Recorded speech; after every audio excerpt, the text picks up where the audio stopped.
There's a Pokemon knockoff game out there that's been under a lot of fire recently. The game is called Temtem. So originally, Temtem started off like a Kickstarter, basically branding itself as a live service Pokemon game. And it's not like they were trying to be shady about the fact that they were imitating Pokemon. They were actually pretty open about it. There's a lot of similarities between the two games, from the storyline being about a young kid who has dreams of becoming a tamer, all the way down to like the battle mechanics. It's a turn-based Pokemon-like experience. If you thought Pal World was too similar to Pokemon, allow me to introduce you guys to the actual copy-paste here. Although, to be real here, it does have its things that make it pretty unique in its aspect, but you can still tell that the inspiration from Pokemon is there. So it's not really a one-to-one ripoff. And when Temtem first released, there was a lot of people very excited about it. Ninja, the famous Fortnite streamer, being one of them. I remember him playing that a lot. And of course, the game had a vibrant, beautiful world with over like 150 different species of Pokemons or Tems, with evolutions and trading. There was, it had the whole shebangle for a Pokemon game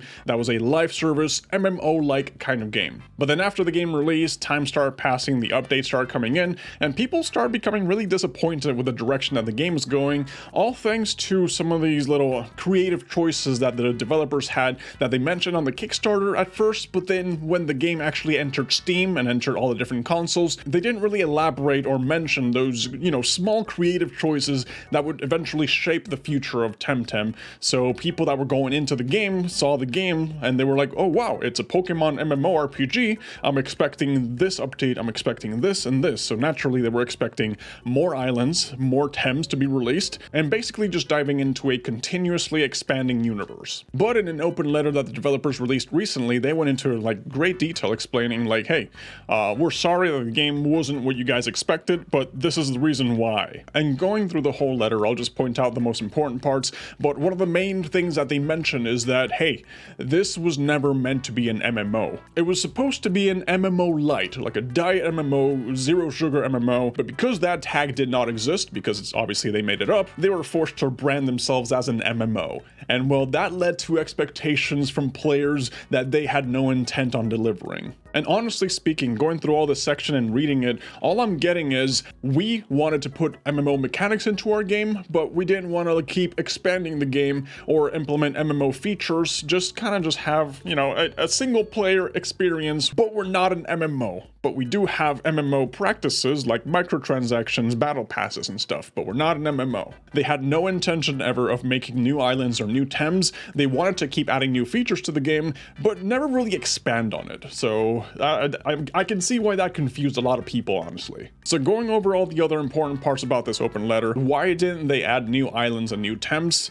Well, their justification being that while they were in early access, it would take them up to like 9 months to produce new content. Basically just add a new island or new region for you to be able to keep exploring and keep playing the game past its current endpoint. And for all that work, all those 9 months of progress, players would only really come back and play the game for about 6 hours, beat the entire island, and then just be like, well, I'm done here. I guess we'll take our leave and just stop playing the game again. And, that's normal. That's honestly normal. Sometimes games take years to make, and you can really beat that game in just a matter of hours. So using that as a measurement of like success, is kind of weird. In a live service game, I totally get it because player retention is really important, but if you're not really a live service game, even though you are live service, even though you're more like a single player experience, why are you judging your game's success based off live service metrics? And if what really matters is getting people to play your game and paying the $45 entry fee, which is what the game is actually worth, then why does this conversion matter? If after they pay the game, they can just play it as much as they want, and you already got the money up front, so why does that really matter? So that's the reason they decided not to add new islands into the game. They just didn't see it as, a feasible thing to do. And the reason they didn't want to add more Tems into the game, more Pokemons, is because it was hard. It was kind of difficult, right? Because you have to deal with new abilities, new mechanics, balancing issues because of the competitive meta that the game had. And of course, if you're not adding new islands, then you kind of have to justify, hey, where did this Tem come from if it's just like in our pre-existing world? Like, what's the lore behind that? So basically speaking, they were like, we're not making new islands because it's not worth our time, and we're not adding new Tems because balancing is hard. And the big issue here, like the main issue that we can clearly see here, is that Temtem has an issue with player retention. Because if you pour so much time and effort into content and then you don't get the value that you're expecting out of all that effort that you put in, then clearly you have to ask yourself, is the work that you're putting in really that entertaining for players to want to keep coming back to it over and over again? Because one of the main complaints that I saw people, raging about in the comments when it came to this is that the features that they kept adding into the game and introducing were really just like not fun. And to be fair, to be frank here, if you're playing a Pokemon-like game, a Pokemon-like experience where it's creature capturing and exploration, those are the two big selling points.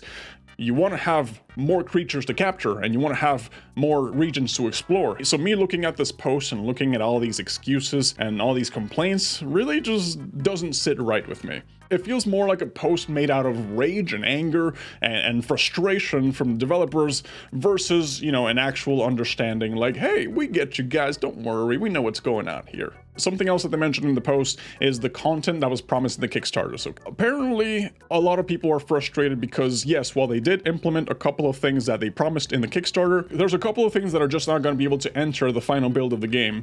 And the game only has 2 more updates remaining before it enters what's basically a permanent maintenance mode, because they're going to be finished with the game to be able to work on other things instead. And basically in those updates, they're going to have the removal of the battle pass system, which a lot of people felt that was very out of place. A lot of people felt like the battle pass system and that sense of like FOMO, fear of missing out, kind of just didn't belong in a game like this. So they're removing the entire monetization system from the game. And in terms of the future of Temtem, what are they planning to do next? For the past year or so that they mentioned here, they've been working on a game called Temp Swarm. Temp Swarm is basically a roguelike co-op survival game. So they're using the Temtem IP to make a new game. And for some people who are fans of roguelikes, that's kind of like, whoa, that's actually fun, cool, let's actually give that a shot. But for people that really just wanted the Pokemon aspect of Temtem, they see this and they kind of feel betrayed because they're like, oh wait, why don't we just keep fixing the original game? Why are we just branching out and deciding to abandon the first game and then just keep working on these spin-offs? I don't know what to tell you there then. But not only are they working on Temp Swarm, but they're also working on a new secret project that they announced called Project Down Below. And it's not necessarily Temtem 2, which is what people would expect. It's something completely different within the Temtem universe. The reason that they said that they're not working on Temtem 2 is because they don't have the staff or the technical capabilities or anything like that to be able to give you guys what you would expect out of Temtem 2. And speaking of giving you guys what you want, this open letter to the community came 2 weeks after a message from the CEO on Discord. CEO was probably very upset and didn't double check his words before hitting post. And one thing that really stood out to me, one thing out of the whole message that really stood out to me was this little section right here that says, if you really want the Temtem franchise to live on and more games to be made, be it spin-offs or Temtem 2, which is what people are not asking for, they're asking for Temtem 1 to keep being updated. What you really want us to do is to stop improving Temtem 1 and start working on something new. As of now, we are improving Temtem 1 just for you, even if it never seems to be enough. You can really read the frustration here from the CEO. And, I understand, if you feel like you're finished with a game and you want to move on to bigger, better things, that I totally get it. I totally understand. That's just part of being a game development company. You finish your game, you want to keep working on other things. But this one, it really doesn't feel like they just want to finish it because they're happy with the finished product. They're just finished because they're just rage quitting. It really feels like a rage quit from their part. It's just really like a buildup of frustration because people kept asking like, hey, do this, hey, we want this, hey, we're not happy with that. And like I mentioned before, there's nothing wrong with a live service game reaching the end of its development cycle, because realistically, no game is like Fortnite. No game can run forever, especially a single player experience. But it's when you as a development company make posts like this that really just sounds like you're complaining and you're blaming the players for the shortcomings of your game, that really just leaves a really bad taste in people's mouths. You as a player, you're reading this and you're just like, wow, I mean, if you guys don't care about the game, then why should I care about the game too? It's kind of weird though how they're just still leaving it as a live service game when you have a complete single player offline experience. I think they just really don't want to deal with the game anymore. They don't want to turn the game into an offline experience, which I think would be the best play for them, because that way you can just open it up to like the modding community and let the modding community take over, and maybe that'll help the game's longevity and sales.